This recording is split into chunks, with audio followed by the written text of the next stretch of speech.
Tarih ilimlaryň kandidaty Akmurat Gürgenli doganymyzyň makalasyndan milli şahyrymyz Magtymguly hakynda.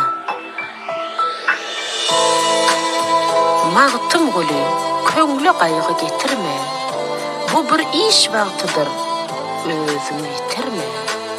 Sözüm dinlän ýok diýip ümsün oturma. Jahan giňdir. Çendan bilen ne vardır?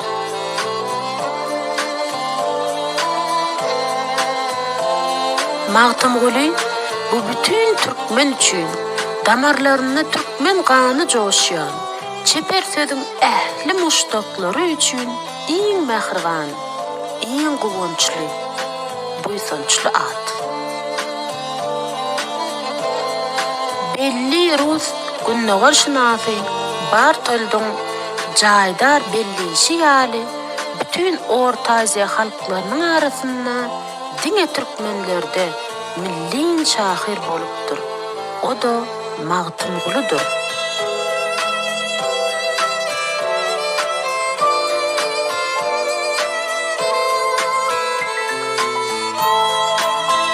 Magtymguly beýik akyllar, filosof, günnegaryň pähm paýhasyny öňe süren, insaniýeti başyna täj eden, öz milletini jany teni bilen diýen watançy şahyr. Türkmen diliniň ösmegine, ony reformalaşdyrmakda ägirt uly iş bitiren şahsiýet.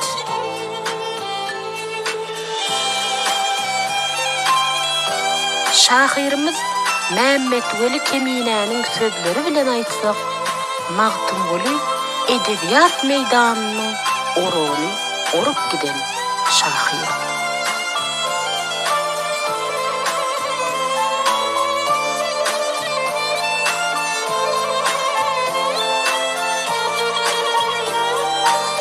Belli Türk şahyry Nazım Hikmet Magtymgulynyň 250 ýyllyk poeziýa bayramçylygy geçýän mahaly 1975-nji ýylda Aşgabada baranny şahyrymyz hakynda şeýle diýipdir.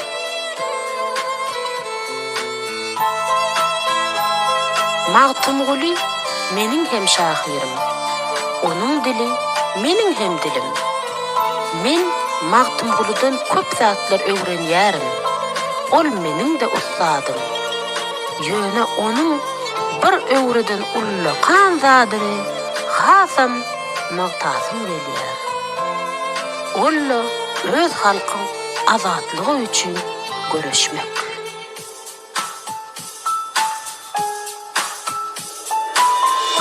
Türkmen halkynyň edebiyat taryhynda en çeme klassik şahyry sanap bolar.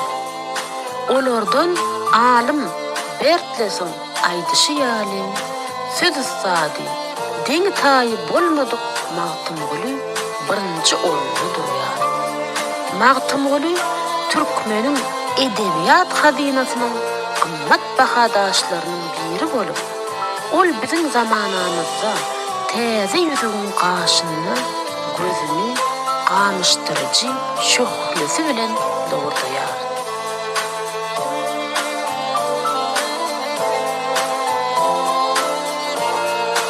Magtymguly 18-nji asyrda ýaşap, özüniň dürdäne döredijiligi, bar ukyby bilen türkmen edebiýatyny, türkmen dilini ösdüren şahyr.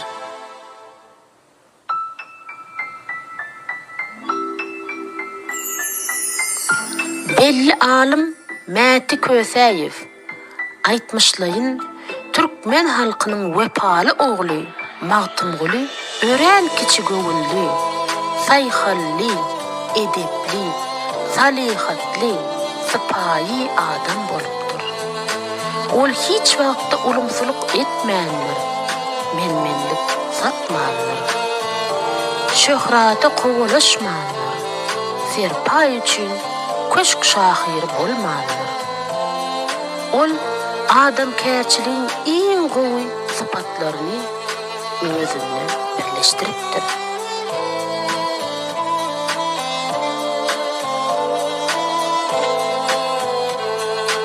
Şahir ulumsuluk ediyenleri, tekebbirleri, bedasıl şöhrat paradları, açgöz hırsı dünyaları, elmudama rehimsiz tanqid edip, olary yurdu yıkan, orramsudan bolan haramxorlar deyip yazgarıptır.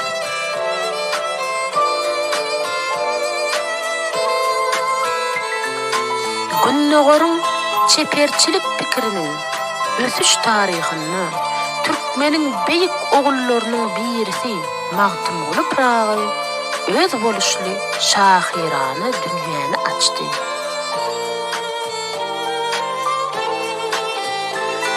Onun asırlar aşıp gelen acayip sözü, umumi adamzat behmetli şahirany pikirlerinin giden bir älemni ýada salýandygyndan başga da özüniň ruhy taýdan çuňur milliligi bilen hem äşkär tapawutlandy.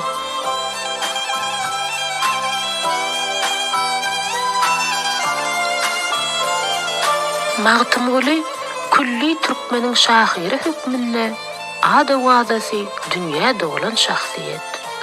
Şonuň üçin onuň ajaýyp setirlerine Gyzylyň gyrnysy ýaly garamak duýgusy diňe bir türkmen halkyna häsiýetli duýgu bolmaýan.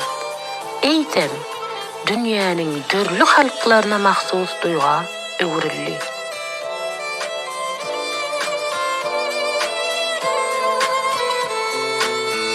Özü hem şahiriň altyn setirleri şeýle duýgu bilen örän irki döwürlerden bäri ünsü özüne çekip geldi.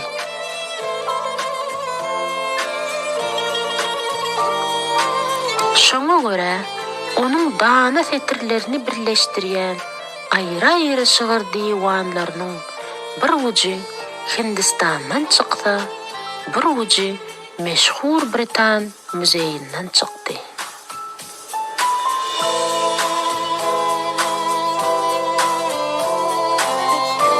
Magtymgulynyň diwanynyň daş basma çaplary.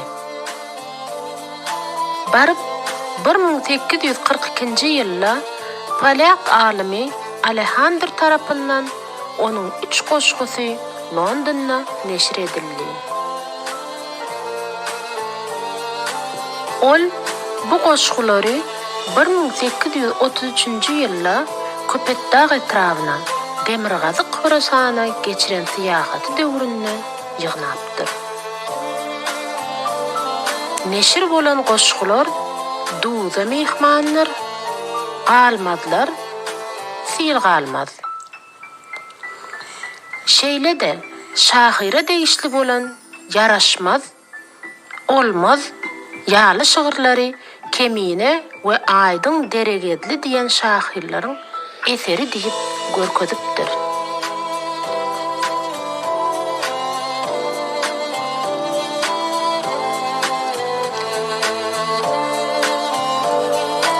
Kazan ve Peterburg üniversitetlerinin profesörü Brezin tarapından 1862-nji ýylda taýýarlanan Türk Hristomatiyasynda Magtymgulynyň goşgulary ýerleşdirildi.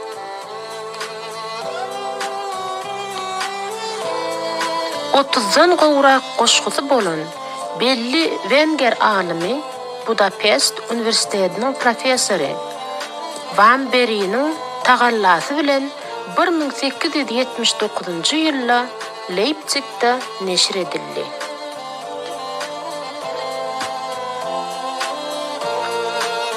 ...1907-nji ýylda Profesor Astraumov Türkistan Habarlary adly gazetyň 54-nji 58-nji sanlaryny şahiryň 81 sany goşgusyny neşir edýär.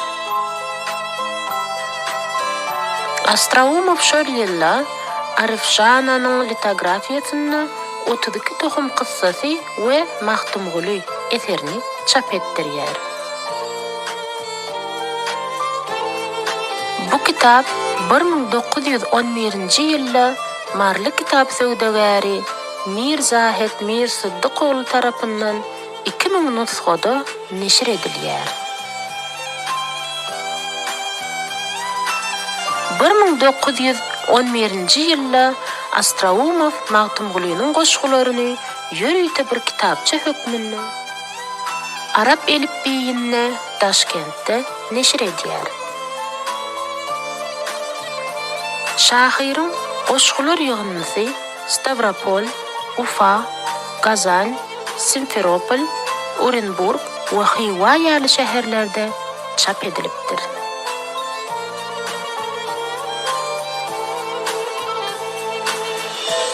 Magtymgulynyň goşgular ýygnysynyň iň oňat görnüşi ençeme türkmen alymlarynyň gatnaşmagy esasynda 1910-njy ýylda Buharada çap bolýar. Bu kymmatly eser Özbegistanyň Abu Reyhan Biruni adynaky Günnägöri öwreniş institutynyň litografi çaplary saklanýan hazinasynda saklanýar. 1912-nji ýylda Astrahanda ýaşan Nur Muhammed ogly Niýazy Şahyryň goşgular ýygnysyny Diwane Magtymguly ady bilen çap etdirýär. Bu barada Welidow Şura jurnalyna 1913-nji ýylda gyzykly maglumat berýär. Niýazynyň aýtmagyna görä, Şahyryň eseriniň çap edilmegine Ýagşy Mämmed ogly Hacı Nuri Efendi hem ýardam edipdir.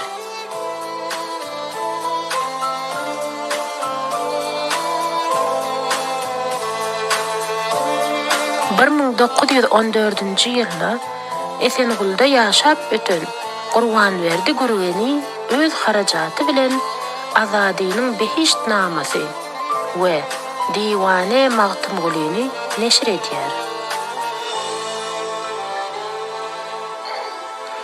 Bu ýygynda Şahyryň jemi 189 goşgusy ýerleşipdir.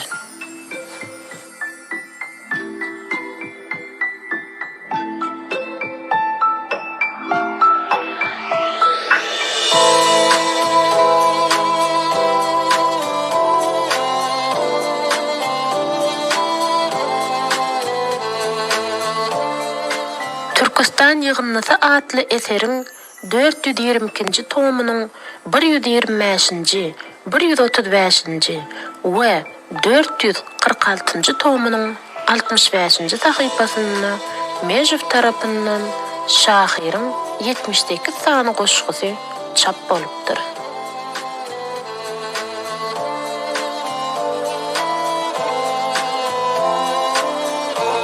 Magtymgulynyň çeperçilik mektebi öwürlen poeziýasynyň hakyky gadyr gymmatynyň bütün halk tarapyndan özleşdirilen şu zamanda onuň şahyrana döredüjiligine aýra tin sarpa goýulýanlygynyň sebäbi hakda gurrun edip oturmanyň hajaty ýok.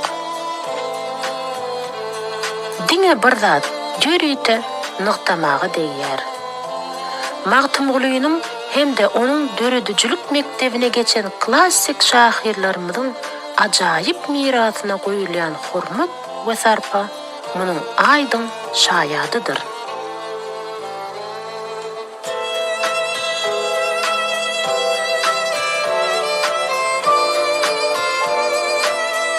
Bir 1944-nji ýylda Germaniýanyň Berlin şäherine latin hatyna ýyleşimi Urwan tarapyndan 85 sahypada taýýarlanan Magtymgulynyň eseri çap boldy.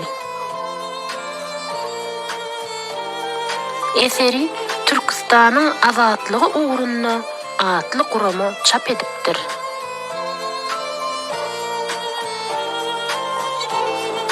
Oňa Milli Türkistan Komitetiniň ýanyndaky edebi ilmi bölümi tarapyndan çıkarılan 4-nji kitap diýilipdir. Eserde 2 sahypa nemisçe, 8 sahypa türkmençe sözbaşy ýerleşipdir.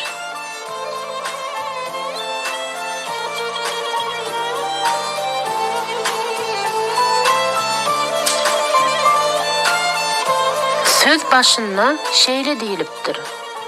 Özlerini, öz milletiniň hoşbagtly uğruna gurban edýärler. Ine biziň meşhur magtymgulymyz hem şeýle beýik şahsiýetleň biridir.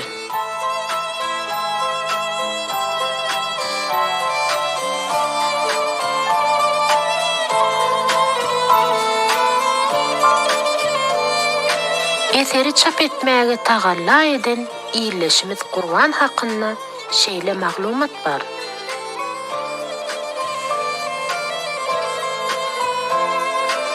Onun hakyky ady Ramazan bolmaly.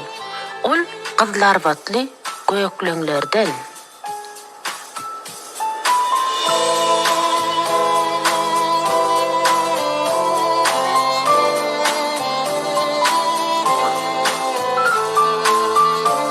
Oktyabr inqilabynyň başlaryna şahyr Gara Seyitli bilen Bakuwa okuwa gidip mugallimçilik terbiýe berýän ýokary okuwyny tamamlap Türkmenistana gaýdyp barýar we ol ýerde tarih mugallimi bolup işleýär. We ol Bakuly bir gyza öýlenýär.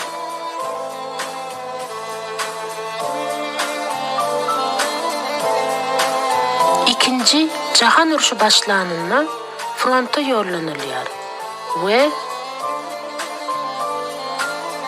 nemislara ýetir düşýär.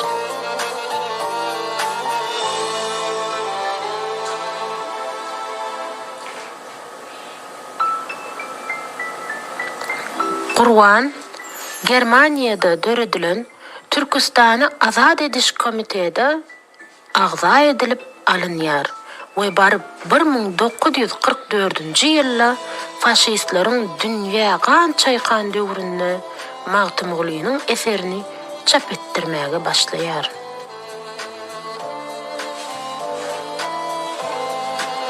Qur'an 1960-njy ýyla çenli inglisleriň Kiprda oran bir radio stansiýasyna işläp, soň Türkmenistana gaýdyp barýar. We näwelli ýagdaýda aradan çykýar.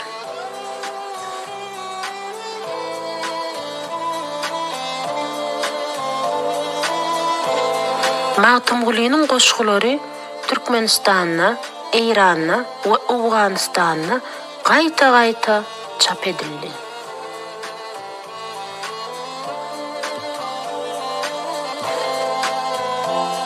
Ýöne bir uly däl, juda uly sen, dağ ogly, dağ şiiri, Magtymguly sen. Şunuň üçin saýlap dağlaň ulusyn, ýasadyk biz senden dağın ýaşysyn. 17-nji asyryň soňlaryna anyk bolmadyk belli bir senede häzirki Garrygala we Marawa depe etraplaryna giň çaý diýen bir ýerde göýekleňleriň gerkek tiresinden beýik Magtymgulynyň 3-nji arkasy Döwletmänmet molla ýaşapdyr.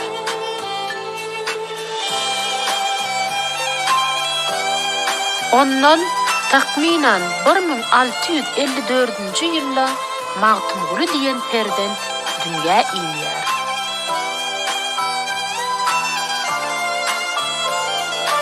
Ömrüni agaç ýonma we ustaçylyk bilen geçireni üçin onuň ýonaçy lakamy bolupdyr.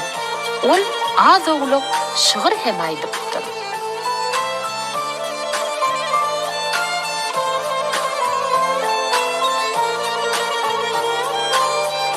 Ilmi jany teni bilen söýýän Magtymguly ýonaçy garyplyk zerarly mektebe gidip bilmän, baryp orta ýaşlaryna öýlenýär we ondan 1700-nji ýylda Türkmen halkynyň alim ogly, Garry Molla lakamly Döwletmänmet azady dünýä inýär.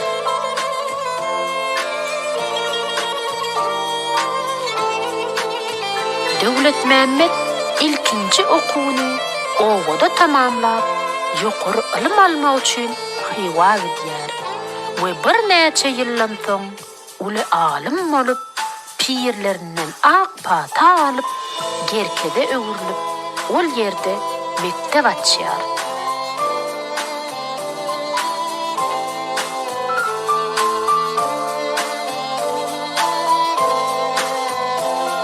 Döwlet Mämmedden Wagzel Azat Hekayetel Jaber we Ensar Münajatnama Behiştnama şeýle de öz ogly bilen ýazyp parasatly ogly Magtymgulynyň kämilleşdirmegi bilen Muhteser atly dini eser ýadygar galdyrýar. Magtymgulynyň newerelerinden Ata İşanyň aýtmagyna görä, bu kitaby 2-nji jahan uruşy ýyllarynda Orsiýetiň Gürgen şäherinde konsul bolup işleýän Gylyç Kuliýew özleriniň amanat hökmüni alypdyr. Soňra bu kitap Aşgabada alyp gidilýär. Döwlet Mämmed Wagze Azat eserinde dürli sosial kynçylyklara garap ilim we düşünjäniň ösmegini, garyplardan arka çykylmagyny, ýollaryň, köpürleriň we akar ýaplaryň awadanlaşdyrylmagyny öňe sürýär. Döwlet Mämmediň ýaşaýyş we durmuşy barada şeýle maglumat bar.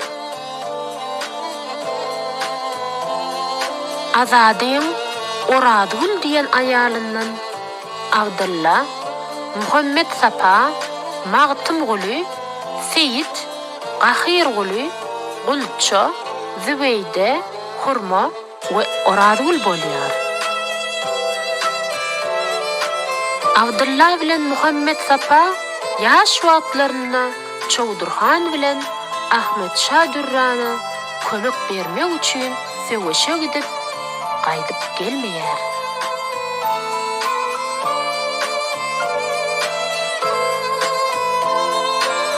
Magtymguly doganlaryna bagyşlap bular gelmedi diýen elegiýany döredýär.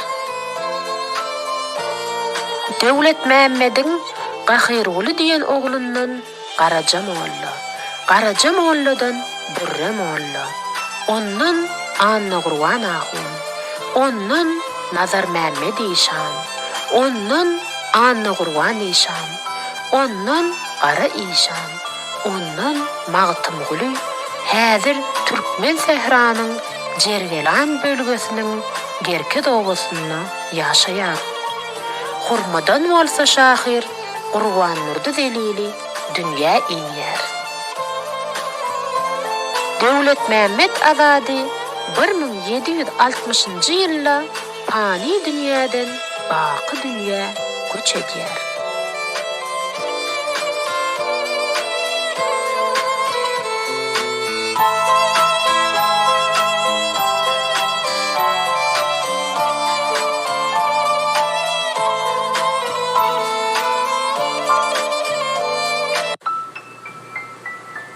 Döwlet Mämmed Azady 1760-njy ýylda fani dünýäden baky dünýä göç edýär.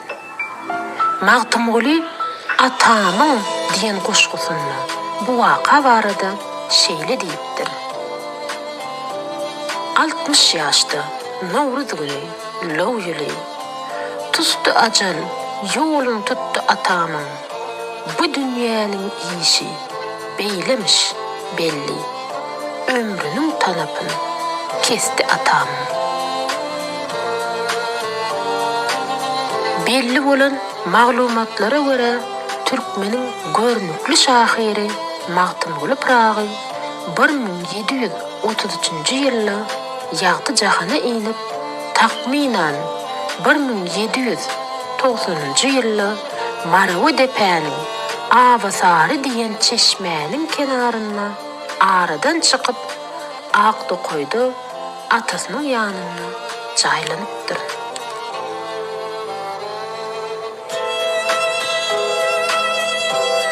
Bilmeýän sowranlara aýdyň bu garyp adymy asly gerkez ýurdu etrek ady Magtymgulydyr.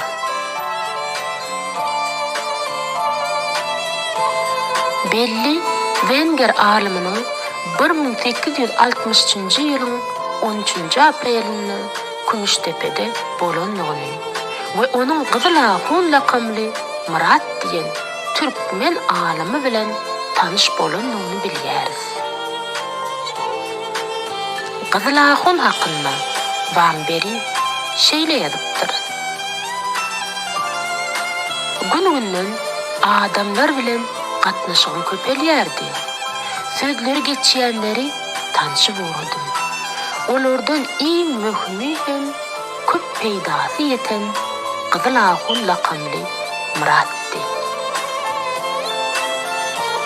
Ol taýsyz tebip bolup bütün tire taýpalaryň arasyndan atnaýardy. Hem tanış bilişleri köpdi. Buharada okap gelen Gyzyl Ahunyň İstanbul Türkçesinde ýazylan Qur'anyň tefsiri kitaby bardy. Onuň aýtmagyna görä, göýekleňlerden bolan magtymly takminan 80 ýyl mundan aradan çykypdyr. Türkmenler onu öwýärler hem sylaýarlar.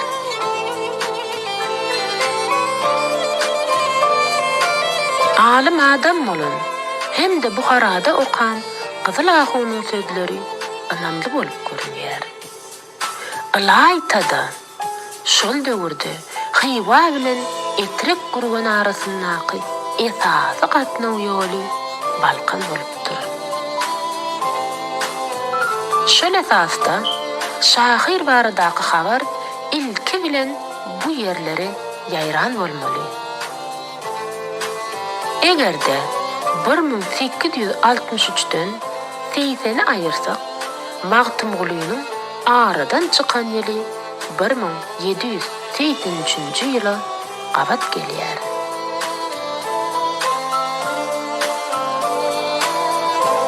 Şahyryň Jergelannaky neberelerinden merhum Garişan Muhammedi 1985-nji ýylda maňa şeýle diýipdi. Gerkezlerden diňe atam, Atişan, ağaçyny berdi. Hatta Magtymguly da ağaçyny berip bilmändir. Diýmek, şahyrymyz 60 töweregi ýaşan bolmaly.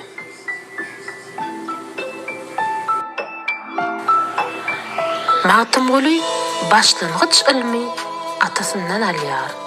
Soň bolsa Hywanyň belli Şirgazy Han medresesine okuw gidýär. Şahyr ol ýerde 3 ýyl okandan soň Dogduk diýaryna gaýdyp gelýär. Käbir riwayetlere görä, şahyr Halajyň İdris Baba medresesinde hem okapdyr. Riwayetlere görä, ol Buharada okap ýören döwründe Siriýeli türkmen Bahir ogly Nuri Kazim bilen tanışyp, bilelikde Türkistanyň köp ýerlerini syýahat edip, kabulyň üssü bilen Lahora çenli ziyaret edenmiş.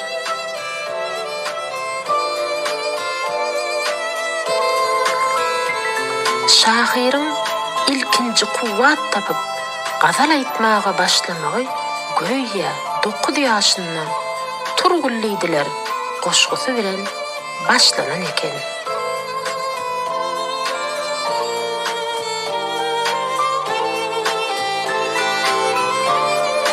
Magtymgulynyň ýaşan döwri 18-nji asyr. Türkmen halkynyň iň galawa gowply döwri bolupdyr. Bu ýagdaý 1736-njy ýyldan soň, ýagny Nedirşah özüni Eýranyň şahy hökmünde jar edenden soň hassa çylşyrmly bolýar.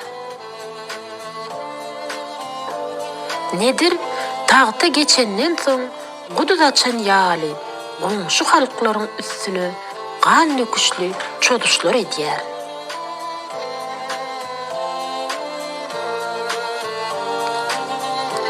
Onun ganly gylyjy Awganistana, Hindistana we Türkistana şowurdap günäsiz oturan ýylatyň üstünden inýär. Şol esasda Xiva we Buhara hem tabyn edilýär. Elbetde, Nedirin ganly ýürüýüşleri Türkmen halkynyň üstünden hem sowa geçmedi. Özünün siyasi özbaşdaklygyny saklamak Türkmen halky üçin yeňil düşmedi. Magtymguly öz goşgularyny, Nedirin ganly ýürüýüşlerini bir tanqid gamçysy astyna alýar. Şahyr şa bilen allym berdimli söwüşi girýär. Rawayetlere göre Magtymgulynyň gol ýazmalary Gızylbaşlaryň şol talaňçylykly ýürüýüşleri netijesinde ýok bolupdyr. Nedir Şah 1747-nji ýylda öldürilýär. Ol ölenden soň gol astynda bolan ýurtlar üstünde häkimiýet ýöretmek ugrunda ganly görüş başlanýar. Şeýle görüşleriň netijesinde Awganistanyny Ahmet Durrani özüni şa diýip yglan edýär we öz häkimiýetini berkitmek üçin iki gezek hat üstü bilen türkmenleri ýödlenýär. İranly taryhçy Saniýet Döwle öz Metleol Şämes ýagny Daň şapagy adly eserinde kitap daş basma görünüşünde Tehranda çap edilipdir. Bu hatları getiripdir. Hatlar Gerket Han beýleriniň adyna ýazylypdyr. Çowdurhanyň baş tutanlygyny Döwlet Mämmediň iki sany ogly Muhammed Safa bilen Abdullah söwüşmäge gidýärler we gaýdyp gelmeýärler.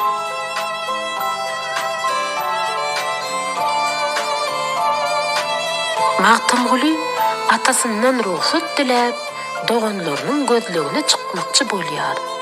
Emma iki oglunyň ýogyny ýanan azady oňa ruhsat bermeýär. Şahyr öz oglum azadym goşgusyny bu hakda ýatlapdyr.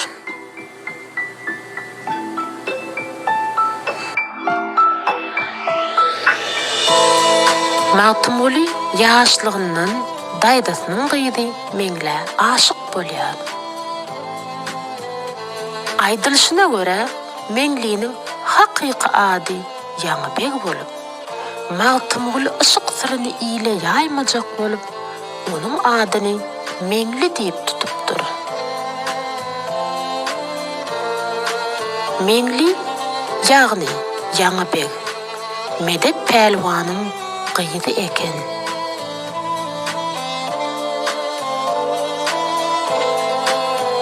Magtymguly Xivada okap ýören döwründe meňliğiniň Şyhym harpiýe berilýändigini eşitip, onuň bilen eden ähdi peýmanyny ýatlap, Nowruzdan seni diýen adly setirleri ýazypdyr.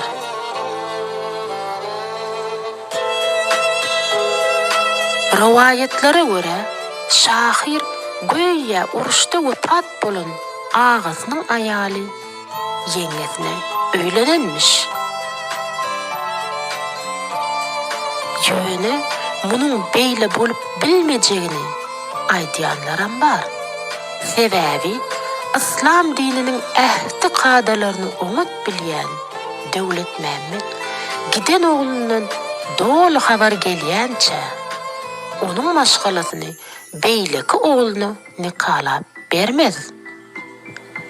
Uruşa gidenlerden bolsa habar hatir bolmaýar. Magtymguly soňra Akkyz bilen durmuş gurýar. Ondan Ibrahim bilen Molla Bäbek doğýar. Emma olar ir dünýäden gaýdýarlar.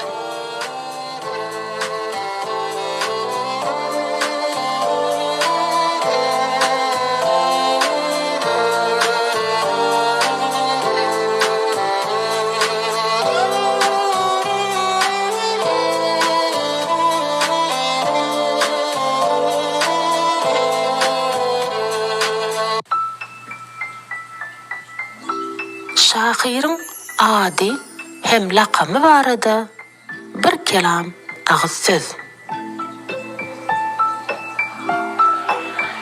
Magtymguly diýmek näme? Bu arapça iki sözden ibaret. Mahtum Arap dilinde tamamlanan, gutoran, hatm edilen. Gul bolsa gul hyzmatkär. Goşulmasy da parsça eýelik düşündür. Onu mahtumguly tamam edicilerin guly diýmek bolýar. Eger ol mahdum bolsa, mahdum arapça hyzmatkär gul manysyny.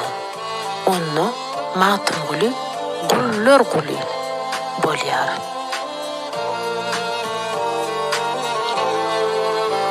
Käbir daş basmalarda ol mahtem guly görnüşinde de ýazylypdyr.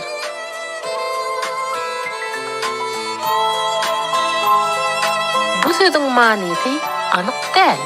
Ýöne arapça ma'sum sözi aslında masum, günahsiz, pek diýmek.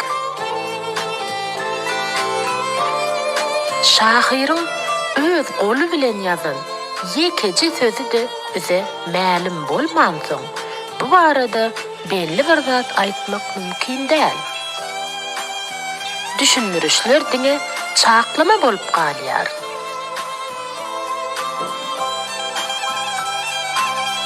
Pragy diýmek näme? Arapçada bunun iki görnüşi, bir-birinden tapawutly iki türlü manysy bar. Hem de goşulmasy eýelik düşündür. Prag eger ferag asuda sözünden gelýän bolsa, onda ol dünýäden bar aladadan boş adam manysyndan. Bir ýerde magtymguly adyň dönni praga, paryg bolup çek özüňi garaga diýen setre gabat gelýäris.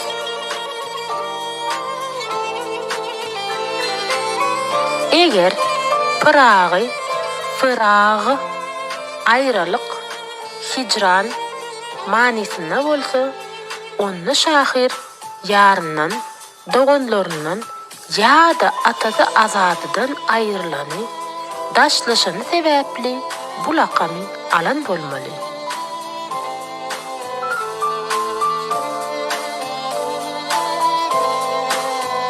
Munuň da aslında nähili ýazylyşyny bilmänimiz üçin belli bir zat aýtmakdan saklanýarys.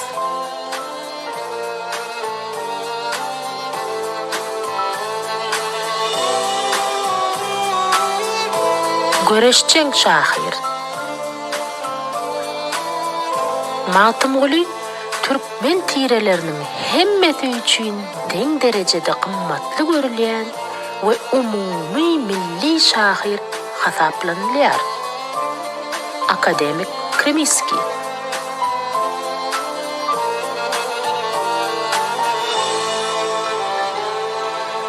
Magtymguly öz döwrüniň uly akyllary, döwrüniň sosial hem syýasy durmuşyna çoň hem giň dünýä garaýşy bilen göz ýetiren şahsiýet. Munuň şeýle degine şahyryň bize miras goýup giden ajaýyp setirleriniň akıl sütününü emele getiren oylanmalarına göz gezdirmek yeterlikdir.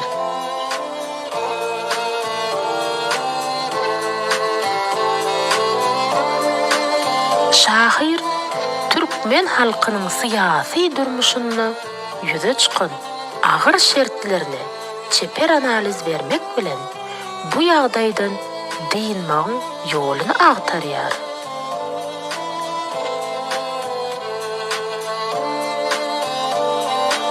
Musulmanlar kılıç koysa bir-birine, döwlet dönüp dinlerini usana gelgey. Zulüm eylep bir-birin salsa esire, pelek bu pikirden puşmana gelgey. Bir-birini çapmak ermez erlikden, bu iş şeytanidir, belki körlükden. Ağzalalyk ayrar iyili dirlikden, döwlet dönüp nowy duşmana gelgey.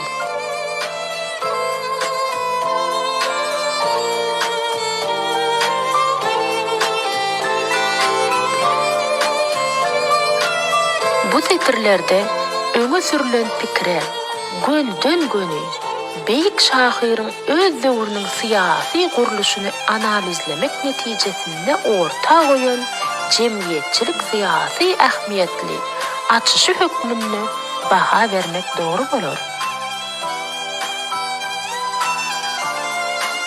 Sebäbi Magtymguly Çenli 18-nji asyr türkmenleriň jemgyýetçilik syýasy durmuşyny analizläp şeýle dogry netije gelen başga bir akyllarymyz ýok diýsem boljak.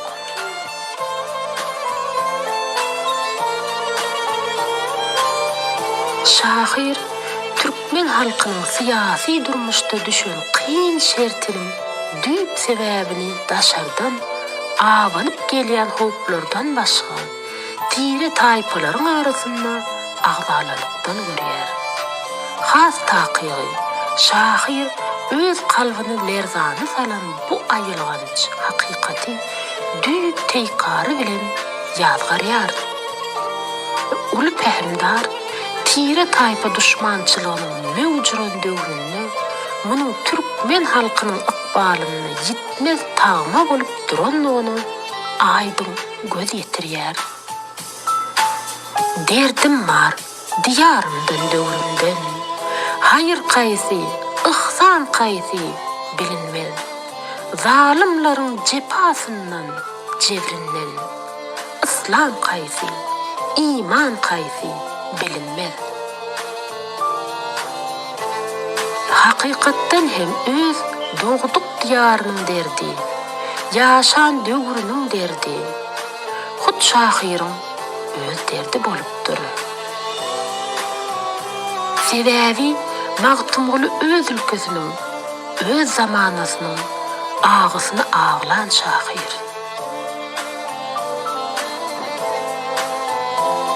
Şonuň üçin ol öz töwereginde görüp eşiden wakalaryndan, allym berdinli durmuş hadisalaryndan akylly başly baş çykarjak bolýar. Halkyň başyna düşen agyr günlerden diýinmagyň aldasy bilen ýaşaýar. Bu elbetde şahyra ýeňil düşmeýär.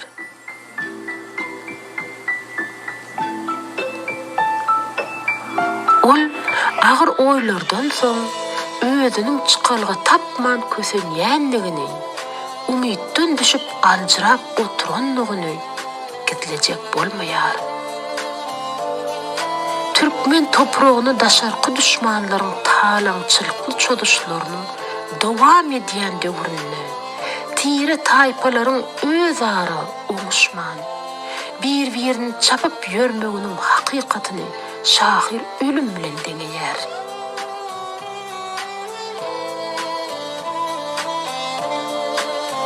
Ister elden çıkan döwlet humaýym, doga kılıp dökör bolluk ýaşymaz, dilegim duşeýle gözel Allahym, erskin bolly, gitti gyzyl başymyz. Kızıl başların ersin almağı, şahirin liriki kahramanının ruhi çökkünlüğünün düyüp sebebidir. Ol, düşman ordasının Türkmen toprağına qanlı toynağının düşmezliği üçün giyce günlüğü dua kılmağı, nalışlı dilek etmeni hem tayyar.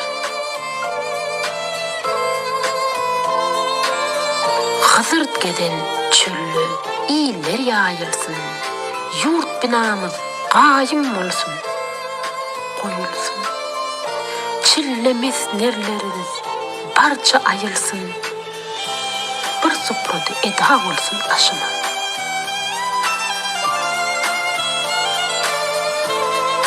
Ol şeylelik bilen Türkmen tirelerinin bir supranın daşına egrilmeyini arzulayar.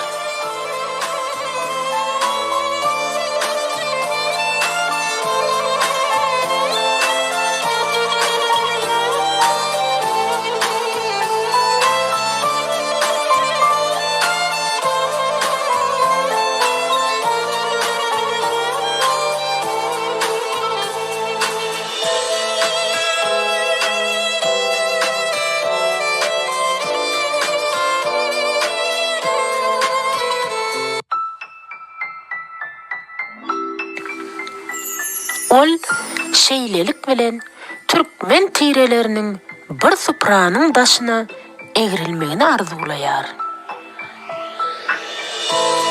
Türkmenler bağlasa bir yere bili, Gurdar kulzumi deryayı nili, teke yomut göklen yadır alili, bir devlete gulluk etsek beşimiz. Ya da horgalmasın puşter puştun berkarar devlet islerin.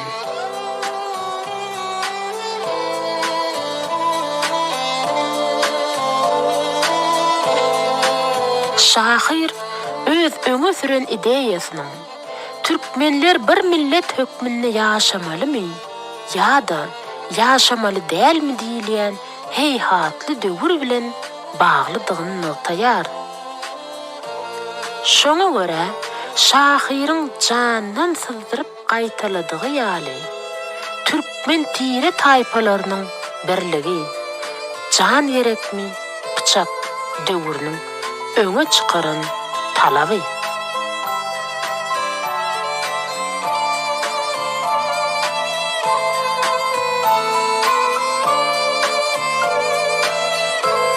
Ahmet Durrani.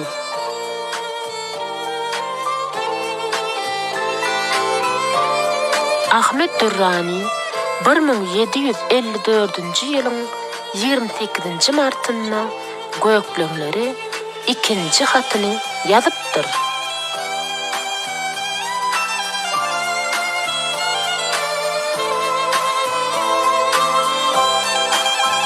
Saniye Döwle Metlaus Şems Sahipa 374.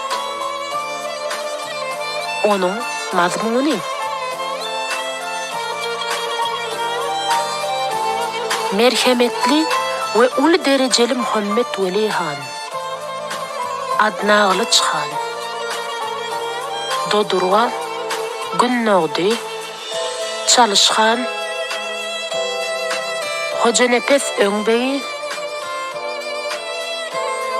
Öwezgelli, Orsali, Devlet Mehmet, Karaesen, adyna gellon beyi, Çowdurhan, Ganly Karahan we Göklen tiresiniň beýleki adamlary. Onuň aly hezretleri, Hudaýyň kölegi padşanyň tükeniksiz mährine we uçursuz köp hoşamatlygyna duçar boldular.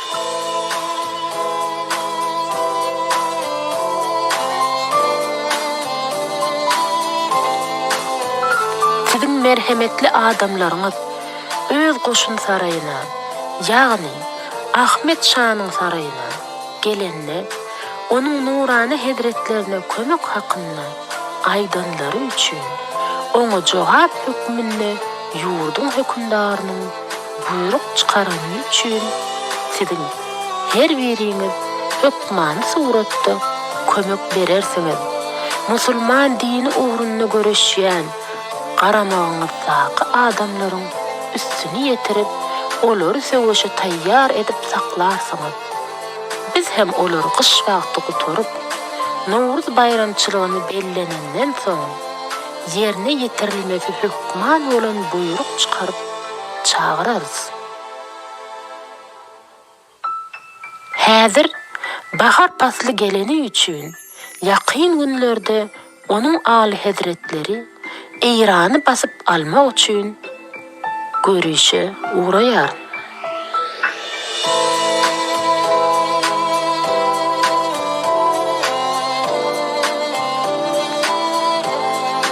Şondan ötürü ki buyruk çıkarıp karar ettiler.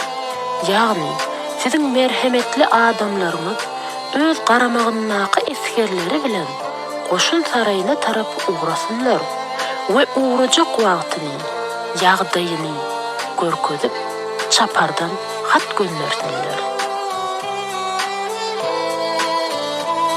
Ona jogap hükmünde sizin şanyň koşun sarayına nähili uğramalydygyňyz barada bizim sultanymyzyň buyrugy çykar we geleningizden soň onun âli hedretlerinin huzuruna varmak bagtyna niýetler bolarsyňyz we şanyň merhemetine gulluk etmek umydyna bolup onun din üçin seweşýän eskerlerine birgersiňiz. Uşbu permanyň yerine yetirilmegini öz borçlary hasaplasynlar.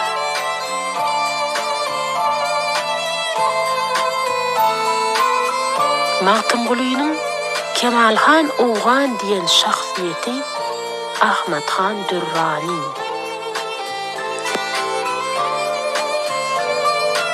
Sebäp ol döwürde ol Eýrany şaýlaryň ağalygyndan çykarmaga kasam eden kişidi.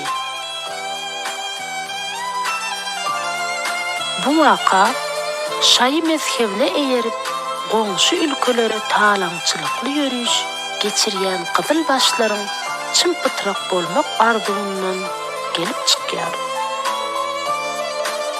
Ýomut gökleň täsip edip özünden çekse goşun öňü ardy bilinmez. Sığmay çyksa deşdodahan düzünden ýören ýoly onuň ýurdy bilinmez.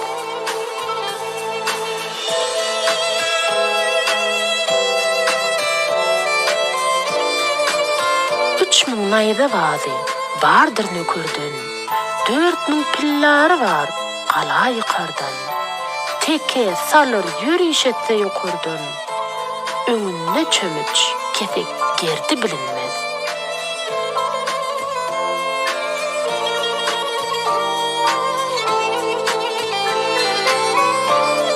Şahyr orta çykaran durmuş hakykatyny paýhas eleginden geçirip zamanasynyň bedasyllygy, asyl zadalykdan ileri tutýan döwür bolanlygy, ýaşylaryň egisilip, yamanlygyň möwjurup joşýan, peýgamber ornuna oturan kazylaryň da gara nefsleriniň gulyna öwrülip para üçin el serýän, hatda dindarlaryň dünýä maly üçin öz dininden el götürýän, gamçysyndan gan damyan zalimlaryň zulmündan,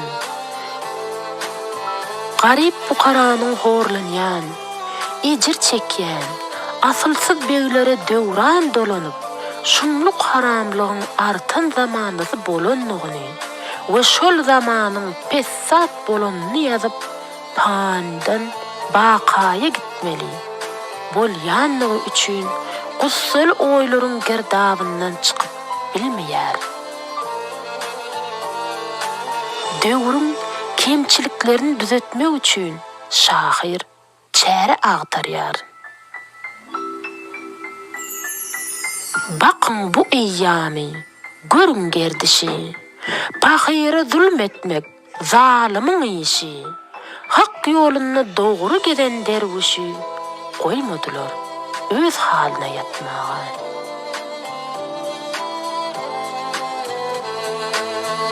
Yüreğim sabırdan, gitti karardan.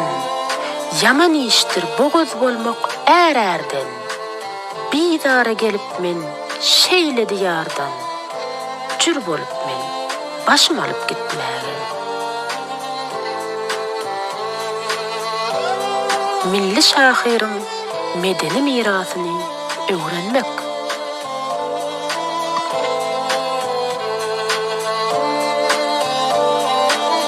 Şahirin tanqidi tekstini tayyarlan alimler Safar Ensari, Ahalli ve Nur Muhammed Aşırpur Meredo. Bu iki alimin bahasına yetip bolmacak bu işi dövrünün siyaseti sebepli çap edilmedi ve edilmeyen gelyer. Sebebi bu işe yol verilse, şahirin adına verilen koşgular esasında bir toporun alimlik, doktorluk, kandidatlık işi puca çıkar. Mağtım gülü, sözlü herde bilenim, özüne kimlik bil, aytman ölenim, taraşlap şağlattın, köňle gelenim, senden son kulları yadigar bolar.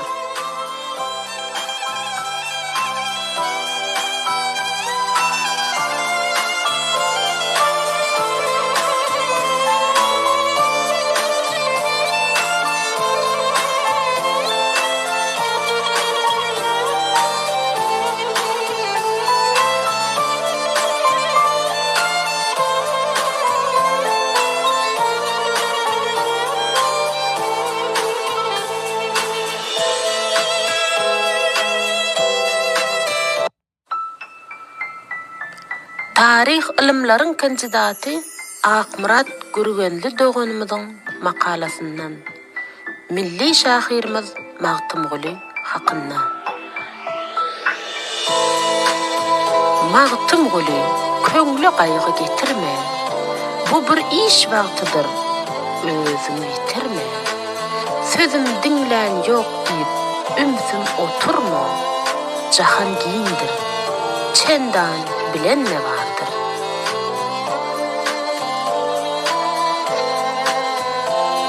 Mağtım Gülü bu bütün Türkmen üçün damarlarına Türkmen kanı coşuyan çeper sözün ehli muştakları üçün iň mehriban, iň gowunçly, buýsançly at. Belli Rus günneger şinasy Bartoldun Jaydar bellişi ýaly bütün Orta Aziýa halklarynyň arasynda diňe türkmenlerde milli şahir bolupdyr. O da Mağtım Gülüdür.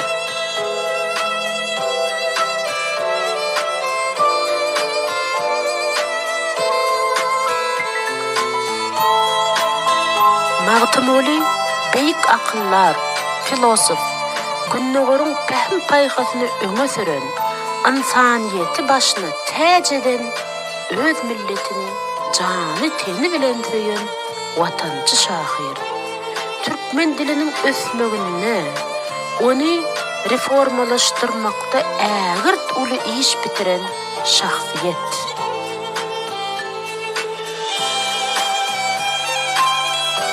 Şahirimiz Mehmet Veli Keminäniň sözleri bilen aýtsak, Mağtım Gülü edebiyat meýdanyny orany orup giden şahir.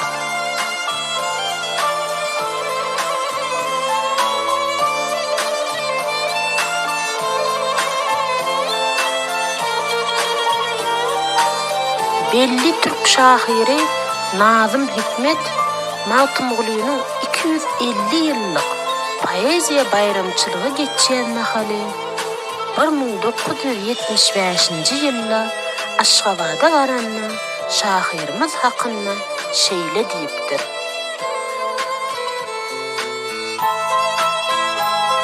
Magtymguly meniň hem şahyrim. Onuň dili meniň hem dilim. Men Magtymgulydan köp zatlar öwrenýärim. Ol meniň de ustadym. Ýöne onuň bir öwreden ullakan zadyny hasam magtasym gelýär.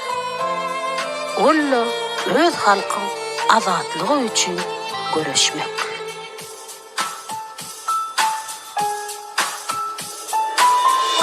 Türkmen halkynyň edebiýat taryhynda ençeme klassik şahyry sanap bolar. Olardan alim Bertleson aýdyşy ýaly söz ustady deň taýy bolmadyk Magtymguly birinji orunda durýar. Magtymguly türkmeniň edebiýat hazinasynyň gymmat bahadaşlarynyň biri bolup, ol biziň zamanamyzda täze ýüzüň gaşyny, gözüni gamıştyrjy şöhlisy bilen dogurdaýar.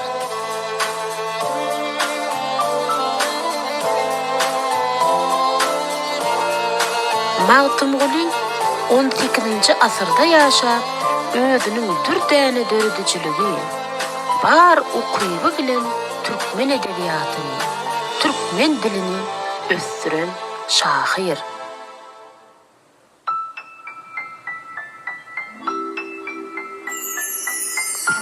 Belli alim Mäti Kösäýew aýtmyşlaýyn, türkmen halkynyň wepaly ogly Magtymguly ören kiçi göwünli, saýhally, edepli, salihatly, sypaýy adam bolupdyr.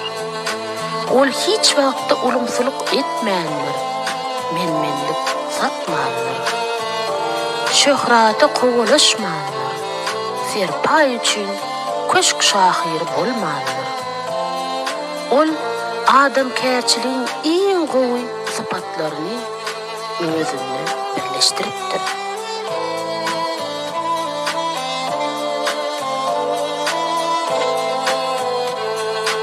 Şahyr ulumsuluk edýänleri, tekebbirleri, bedasyl şöhrat paradlary, açgöz hyrsy dünýäleri, elmydama rehimsiz tanqid edip, olary ýurdu ýykan, orram sudan bolan haramhorlar diýip ýazgarypdyr.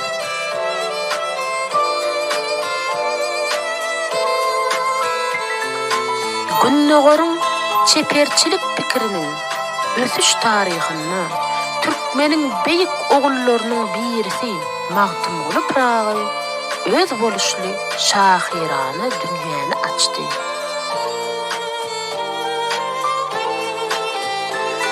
Onuň asyrlar aşyp gelen ajaýyp sözü, umumy adamzat bähwetli şahyrany pikirleriniň giden bir älemni ýada salýandygyndan başga da özüniň ruhy taýdan çuňur milliligi bilen hem äşkär tapawutlandy.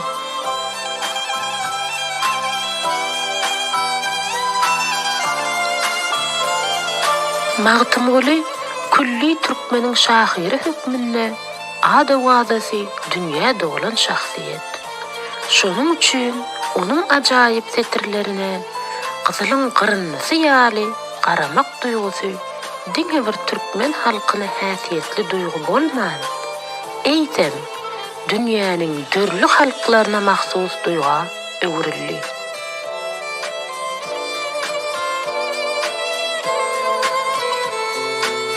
Özü hem şahyryň altyn setirleri şeýle duýgu bilen ören irki döwürlerden bäri ünsü özüne çekip geldi.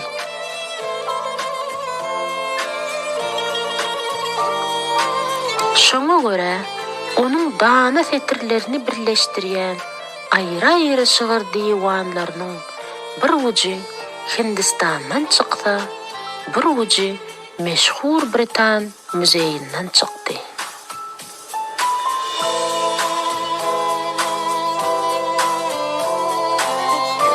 Magtymgulynyň diwanynyň daş basma çaplary. Baryp 1842-nji ýylda polyak alimi Alexander tarapyndan onuň 3 goşgusy Londonda neşir edildi. Ol bu goşgulary 1833-nji ýylda Köpetdağ etrawyna Demirgazy Horasana geçiren syýahaty döwründe ýygnapdyr. Neşir bolan goşgular duza mehmanlar, galmadlar, sil galmaz. Şeýle de şahyra degişli bolan yaraşmaz, olmaz, ýaly şygyrlary Kemine we Aýdyň deregedli diýen şahyrlaryň eseri diýip görkezipdir.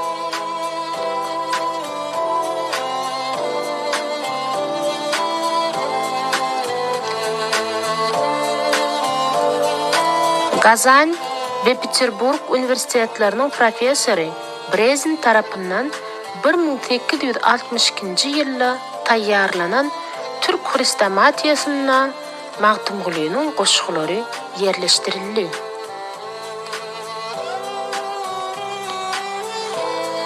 Otuzdan gowrak goşgusy bolan belli Wenger alimi Budapest üniversitetiniň profesörü Van Berry'niň tagallasy bilen 1879-njy ýylda Leipzig'de neşir edildi.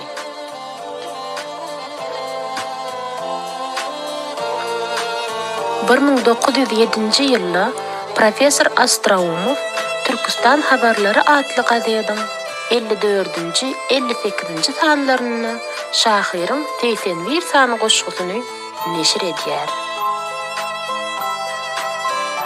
Astraumov şol ýylda Arifjananyň litografiýasyny 32 tohum kıssasy we Magtymguly eserini çap etdirýär.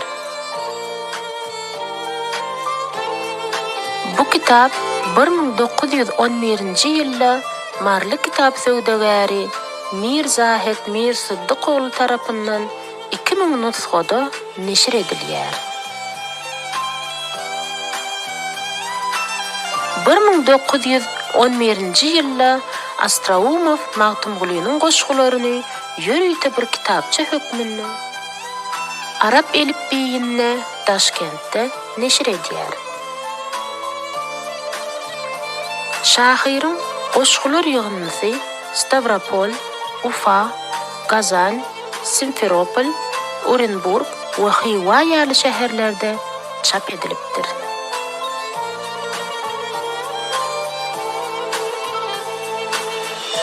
Magtymgulynyň goşgular ýygnysynyň iň oňat görnüşi ençeme türkmen alymlarynyň gatnaşmagy esasynda 1910-njy ýylda Buharada çap bolýar.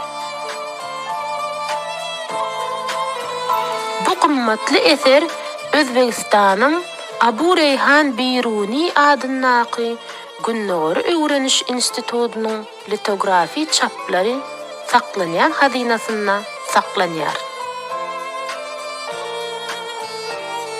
1912-nji ýylda Astrahanda ýaşan Nur Muhammedogly Niýazy şahyryň goşgular ýygnysyny Diwane Magtymguly ady bilen çap etdirýär. Bu barada Welidow Şura jurnalynda 1913-nji ýylda gyzykly maglumat berýär. Niýazynyň aýtmagyna görä, şahyryň eseriniň çap edilmegine Ýagşy Mämmedogly Hacı Nuri Efendi hem ýardam edipdir.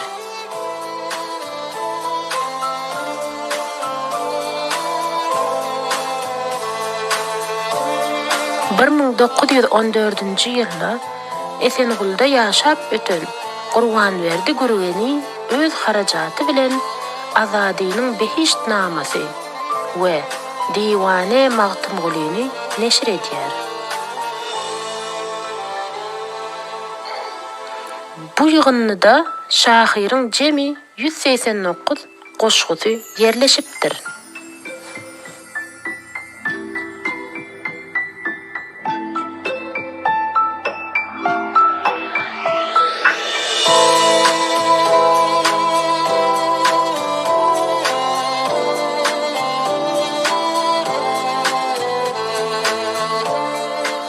Türkistan yığınlısı adlı eserin 422-nji tomunyň 125-nji, 135-nji we 446-njy tomunyň 65-nji sahypasyna Mejüv tarapyndan Şahyryň 78 sany goşgusy çap bolupdyr.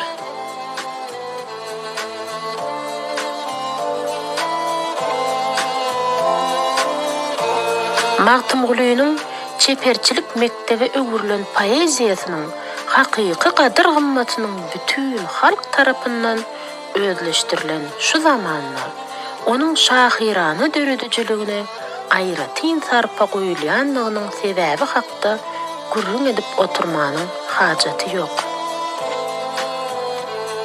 Diňe bir zat ýürüýte nykdamagy diýýär. Magtymgulynyň hem de onun döredüjilik mektebine geçen klassik şahyrlarymyzyň ajaýyp mirasyna goýulýan hormat we sarpa munyň aýdyň şaýadydyr.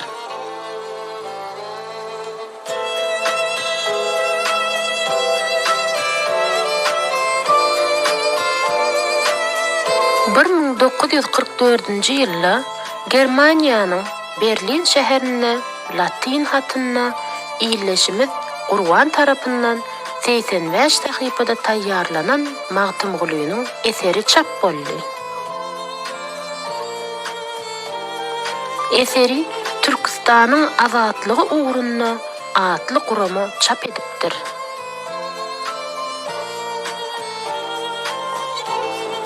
Oňa Milli Türkistan Komitetiniň ýanyndaky edebi ilmi bölümi tarapyndan çıkarılan 4-nji kitap diýilipdir. Eserde 2 sahypa nemisçe, 8 sahypa türkmençe sözbaşy ýerleşipdir.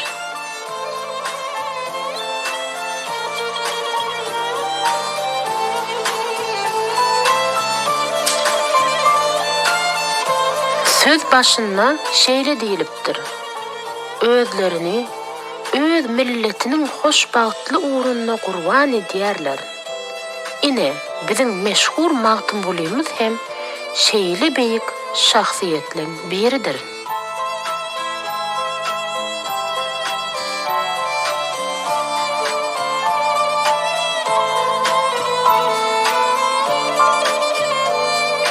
Eseri çap etmäge tagalla eden ýyleşimiz Gurban hakynda şeýle maglumat bar.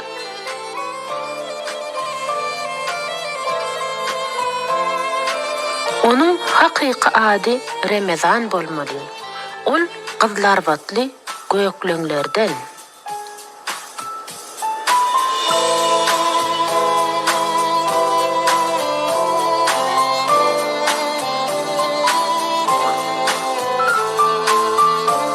Oktyabr inqilabynyň başlaryna şahyr Gara Seyitli bilen Bakuwa okuwa gidip mugallimçilik terbiýe berýän ýokary okuwyny tamamlap Türkmenistana gaýdyp barýar we ol ýerde tarih mugallimi bolup işleýär. We ol Bakuly bir gyza öýlenýär.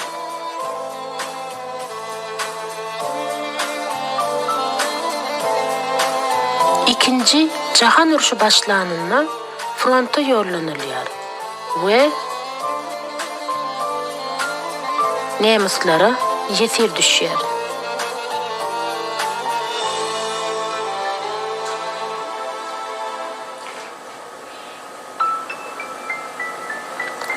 Gurban Germaniýada döredilen Türkistany azad ediş komitede agza edilip alınýar. We baryp 1944-nji ýylda faşistleriň dünýä gan çaýkan döwründe Magtymgulynyň eserini çap etdirmäge başlaýar.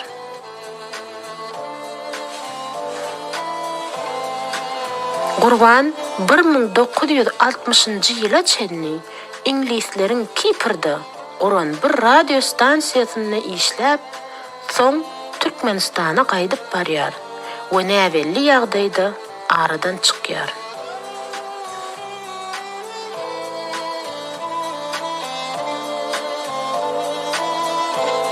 Magtymgulynyň goşgulary Türkmenistana, Eýrana we Awganystana gaýta-gaýta çap edildi.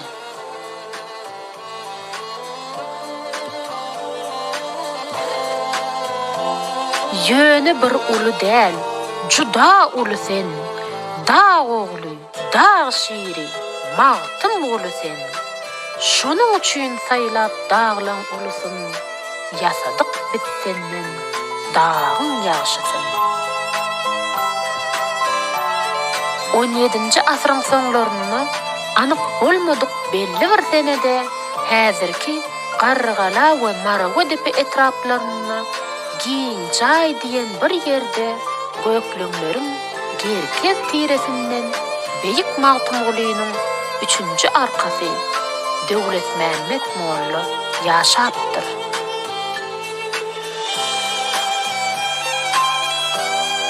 Ondan takminan 1654-nji ýylda Magtymguly diýen perzent dünýä inýär.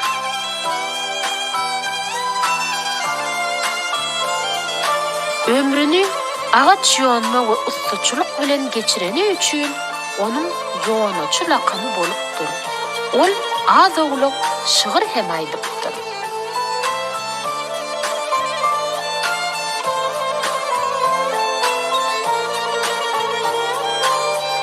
Ilmi jany teni bilen söýýän Magtymguly ýonaçy garyplyk zerarly mektebe gidip bilmän, barıp orta ýaşlaryny öýlenýär we ondan 1700-nji ýylda türkmen halkynyň alim ogly Garry Molla lakamly Döwletmämmet Azady dünýä inýär.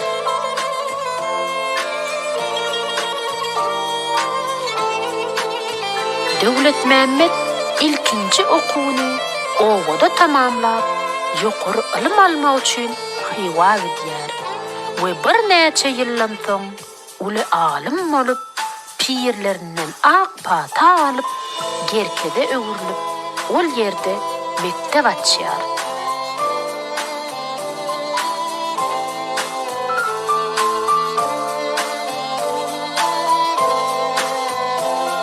Döwletmämmetden Wagzel Azat, Hekayetel Jaber we Ensar, Münajatnama, Behiştnama, şeýle de öz ogly bilen ýazyp, parasatly ogly Magtymgulynyň kämilleşdirmegi bilen Muhteser atly dini eser ýadygar galdyrýar. Magtymgulynyň newerelerinden ata İşanyň aýtmagyna görä, bu kitaby 2-nji jahan uruşy ýyllaryna Orsiýetiň Gürgen şäherinde konsul bolup işleýän Gylyç Kuliýew özleriniň amanat hökmüni alypdyr. Soňra bu kitap Aşgabada alyp gidilýär. Döwletmämmet Wagze Azat eserinde dürli sosial kynçylyklara garap, ilim we düşünjäniň ösmegini, garyplardan arka çykylmagyny, ýollaryň, köpürleriň we akar ýaplaryň awadanlaşdyrylmagyny öňe sürýär. Döwletmämmediň ýaşaýyş we durmuşy barada şeýle maglumat bar.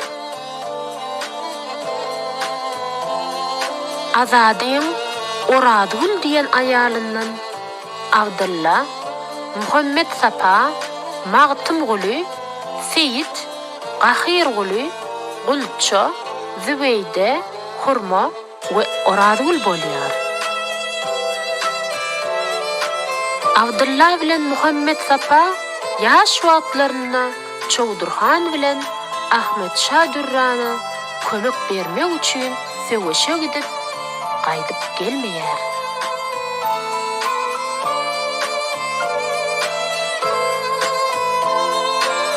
Magtymguly doganlaryna bagyşlap, bular gelmedi diýen elegiýany döredýär.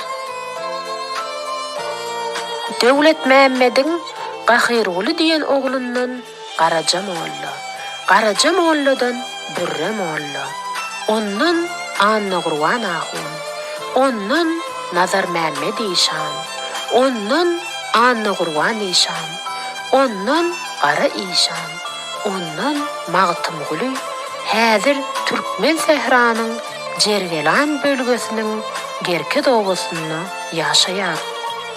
Hurmadan bolsa şahir, Gurwan Nurdy delili dünýä inýär.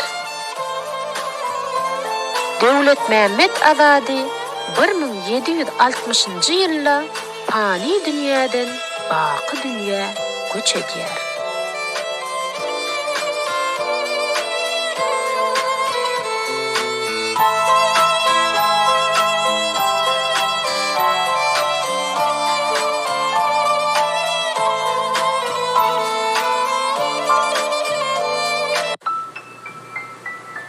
Döwlet Mehmet Azady 1760-njy ýylda fani dünýäden baky dünýä göç edýär.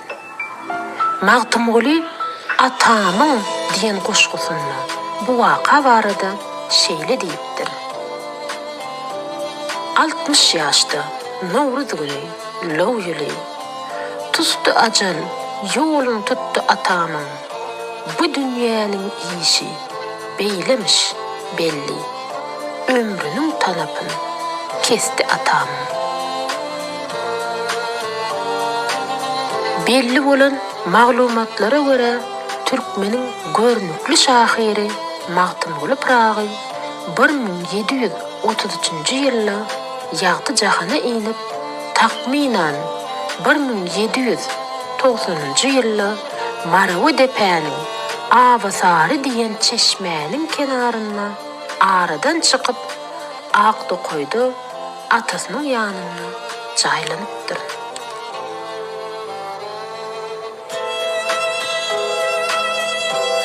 Bilmeýän sowranlara aýdyň bu garyp adymy asly gerkez ýurdu etrek ady Magtym Gulydyr.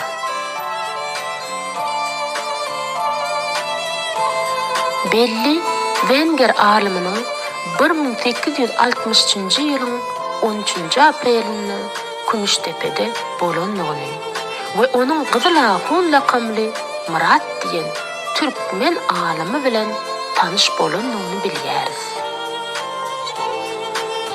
Gyzylahun hakynda Bamberi şeýle ýazypdyr.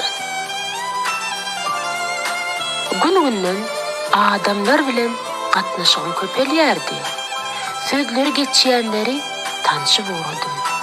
Olardan iň möhimi hem köp peýdasy ýeten Gyzylahun lakamly Muratdy. Ol taýsyz tebip bolup bütün tire taýpalaryň arasyndan gatnaýardy. Hem tanış bilişleri köpdi. Buharada okap gelen Gyzylahun'un İstanbul Türkçesinde yazılan Kur'an'ın tefsiri kitabı vardı. Onun aýtmagyna göre göýekleňlerden bolan Magtym Guly takminan 80 ýyl mundan aradan çykypdyr. Türkmenler onu öwýärler hem sylaýarlar.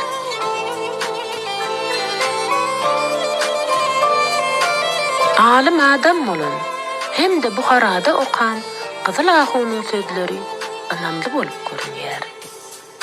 Alaytada şol döwürde Hywa bilen Etrek gurgan arasyndaky esasy gatnaw ýoly Balkan bolupdyr. Şol esasda şahir baradaky habar ilki bilen bu ýerlere ýaýran bolmaly. Egerde 1863-den 80-ni aýyrsak, Magtym Gulynyň aradan çykan ýyly 1783-nji ýyla gabat gelýär.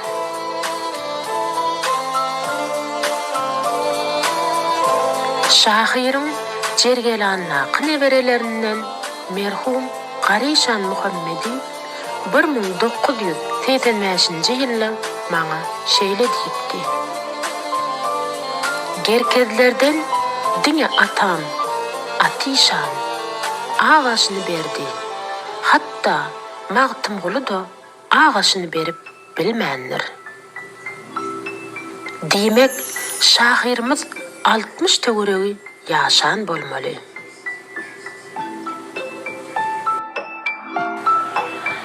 Magtymguly başlangıç ilmi atasından alýar. Soň bolsa Hywanyň belli Şirgazyhan medresesine okuw gidýär. Şahyr ol ýerde 3 ýyl okandan soň Dogduk diýaryna gaýdyp gelýär.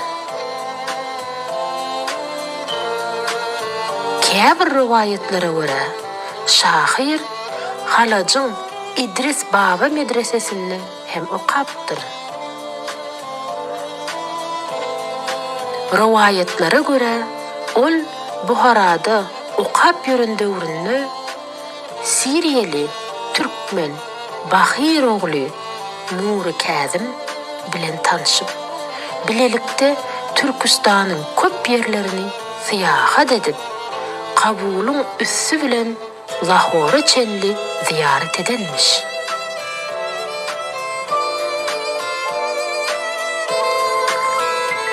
Şahyryň ilkinji kuwwat tapyp gazal aýtmaga başlamagy göýe 9 ýaşyndan Turgullydylar goşgusy bilen başlanan eken.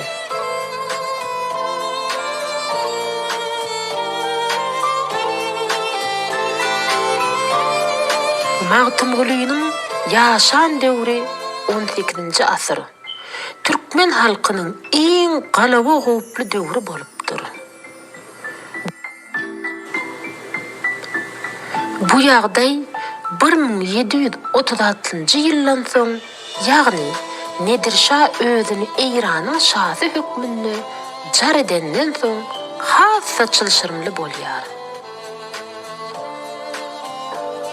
Nedir tagta geçenden soň guduz açan ýaly goňşy halklaryň üstüne gan nöküşli çoduşlar edýär.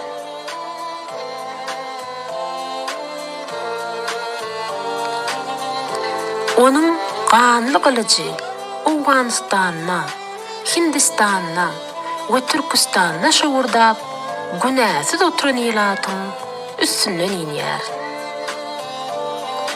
Şol esasda Hiwa we Buhara hem tabyn edilýär. Elbetde, Nedir'in ganly ýürüşleri Türkmen halkynyň üstünden hem sowa geçmedi. Özüniň syýasy özbaşdaklygyny saklamak Türkmen halky üçin ýeňil düşmedi. Magtymguly öz goşgularyny, Nedir'in ganly ýürüşlerini bir tanqid gamçysy astyna alýar.